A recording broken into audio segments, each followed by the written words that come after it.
नमस्ते महाराज जी। आजकल के युवा पीढ़ी जैन धर्म से दूर क्यों हो रही है, इसका समाधान क्या है और कैसे सबको आगे बढ़ाए, हर चीज़ में, हर कार्य में लोग आए? बहुत अच्छा सवाल है और ये सवाल कोई युवा कर रहा है। अभी तक तो बड़े बुजुर्ग करते थे कि युवा धर्म से विमुख क्यों हो। अब युवा खुद पूछ रहा है, तो मैं ये कहूँगा तुम एक खुद युवा हो, अपने अंदर उतर कर देखो कि मैं या मेरा जैसा व्यक्ति आखिर क्यों धर्म से पूरी तरह नहीं जुड़ता, दूर क्यों होता। तो मैं खुद उसके कारण समझ में आएंगे। अब मैं तुम्हारे जैसे युवा के भीतर उतर करके कुछ कारणों को तलाशता हूँ और उसके निवारण भी बताऊंगा। आज का युवा धर्म से दूर नहीं है, धर्म के प्रति उसका लगाव तो है, पर उसकी प्राथमिकता दूसरी है और दिनचर्या उल्टी। प्राथमिकता में व्यवसाय है, अपना प्रोफेशन है या पढ़ाई है, और दिनचर्या आज के युवा का सूरज ही 9 बजे के बाद उगता है, और जिस नौजवान का दिन 9 बजे के बाद उगेगा वो उठेगा सीधे अपने दफ्तर भागेगा। उसे मंदिर जाना नहीं, उसे पूजा पाठ करना नहीं, उसे गुरुओं के पास जाना नहीं, वो अपनी दुनिया में जाएगा। एक ये बड़ा कारण जिससे आज की नई जनरेशन, ओम बचो शांति, जिसके कारण हमारे युवा पीढ़ी का एक बड़ा वर्ग धार्मिक कार्यक्रमों और धर्म स्थलों में कम दिखता है। रात के 2-2 बजे तक घर लौटते हैं, तो रविवार के दिन भी अभिषेक पूजन करने की कोई व्यवस्था नहीं। तो ये बिगड़ी हुई जीवन शैली ने हमारे नौनिहालों को धर्म से दूर कर दिया। ये धीरे धीरे होता है, फिर वो प्रवृत्ति बन जाती है। चले गए तो चले गए, नहीं गए तो नहीं गए।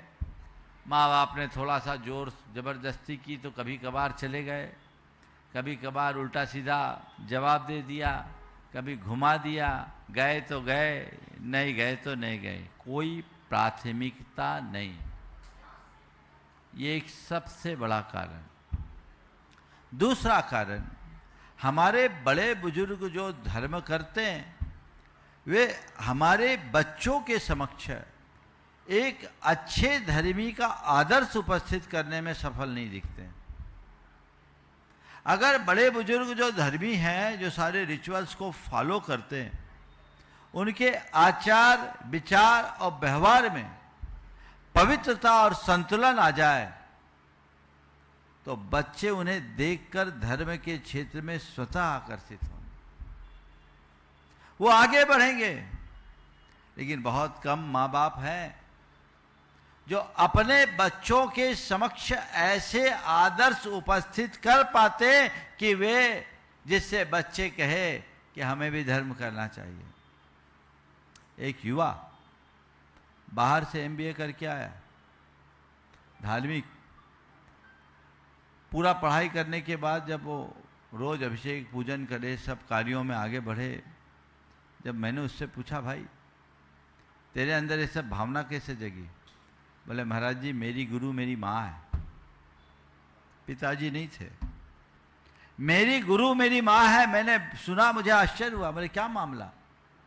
बोले, महाराज जी मैंने मेरी माँ को देखा, मेरी माँ धर्मात्मा और हर स्थिति में प्रसन्न रहती, खुश रहती है।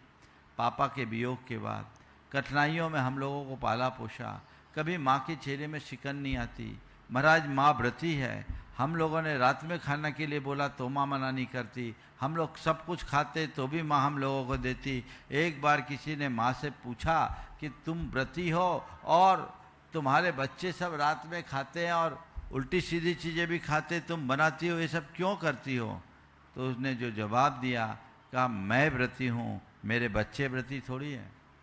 मैं व्रती हूँ, मेरे बच्चे व्रती थोड़ी हैं। मैं अपना व्रत पालूंगा, पर बच्चों का काम करना भी मेरी जिम्मेदारी में, उसे भी निभाऊंगी। बोले महाराज माँ ने जब ये कहा तो हम लोग, हमारे मन में बड़ा इस बात को लेकर के दुख हुआ कि हमारी माँ जो एक साध्वी जैसी माँ है, हम लोगों के कारण ऐसा काम करना पड़ता है जो एक व्रती को नहीं करना चाहिए। आज तक उन्होंने कभी उप नहीं किया कि बेटा मैं व्रती हूँ, तुम लोग ऐसा क्यों खाते हो, तुम्हारी चॉइस है, मैं उसे पूरी करूँगी, ये मेरी जिम्मेदारी है। महाराज मेरे मन में घोर आत्मग्लानि हुई और मैंने उसी दिन तय कर लिया कि अब हम वही खाएंगे जो माँ खाती है। और अगले दिन बोल दिया माँ तुझे अब ऐसा करने की ज़रूरत नहीं, हम लोग रात में भोजन नहीं करेंगे, जो तू खाती है वो हम खा के कर लेंगे। किसी दिन हमारे लिए कुछ और खाने की इच्छा होगी बाहर जाके खा लेंगे, लेकिन तुम्हें हमारे पीछे परेशान होने की ज़रूरत नहीं है। महाराज हमारे जीवन में यदि प्रभाव है तो सबसे ज़्यादा प्रभाव मेरी माँ का है।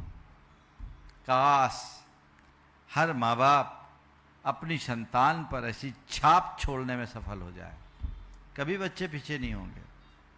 आप ये आरोप लगाना बंद कर दीजिए कि बच्चे धर्म से दूर हैं। आप अपने अंदर उतर के देखिए, हमने बच्चों को धर्म से जोड़ा कहाँ। और तुम जैसे युवाओं को मैं कह रहा हूं, अपनी स्टाइल बदलो, लाइफ स्टाइल बदलो, अपना सूरज जल्दी उगाओ, देर रात सोना और देर दिन उगने के बाद देर से उठना हमारे शरीर में सेरोटोनिन नाम के हार्मोन की कमी करता है। ये हमारे जीवन में अवसाद को उत्पन्न करता है, तनाव को उत्पन्न करता है। ऐसे लोगों के शरीर में कॉर्टिसोल नाम का रसायन ज़्यादा प्रकट होता है, जो उसके जीवन में शारीरिक और मानसिक विकृतियाँ उत्पन्न करती है। अनेक प्रकार की बीमारियों से लोग जकड़े रहते हैं, उसकी कार्य क्षमता कम हो जाती है। आज देख लीजिए 35-40 साल की उम्र पार करने के बाद सबको दवाइयों की शरण में जाना पड़ता है, अब तो और कम उम्र में। इसलिए नियमित दिनचर्या अपनाइए, दिनचर्या निभाइए, रात्रिचर्या से बचिए और आप सुबह उठिए, प्रकृति के साथ जिए, प्रकृति के साथ चले, प्रकृति के विरुद्ध न चले। अपनी प्राथमिकताएं बना लो, मैं सब कुछ करूँगा पर पहला काम अपनी चेतना को रिचार्ज करने का है, वो मेरे धार्मिक और आध्यात्मिक विचारों से होगा। मैं अपने मन को रिचुअल और स्पिरिचुअल खुराक दूंगा, जिससे मैं पूरे दिन अपने आप को साध सकूं, अपने जीवन को अच्छा बना सकूं। ये संकल्प ले, हर युवा ले। और उसके लिए और तीसरा कारण ये भी है, आज माँ बाप अपने बच्चों की केवल पढ़ाई पढ़ाई पढ़ाई पर फोकस देते हैं। पढ़ाई के नाम पर बच्चों पर बहुत दबाव रहता है।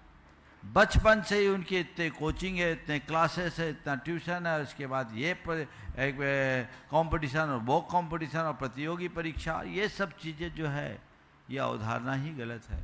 ये भी बच्चों को धर्म से विमुख बना देती है। पढ़ाई के साथ उनके हृदय में धार्मिक संस्कार बचपन से आने चाहिए। पुरानी पीढ़ी में धार्मिक संस्कार बहुत प्रमुखता से दिए जाते थे। उस धार्मिक संस्कारों के परिणाम स्वरूप बड़े बड़े पदों में जाने के बाद भी लोग अपने धार्मिक क्रियाओं से विमुख नहीं होते थे। आजकल वो धार्मिक संस्कार बच्चों को नहीं मिलता तो कैसे काम चलेगा।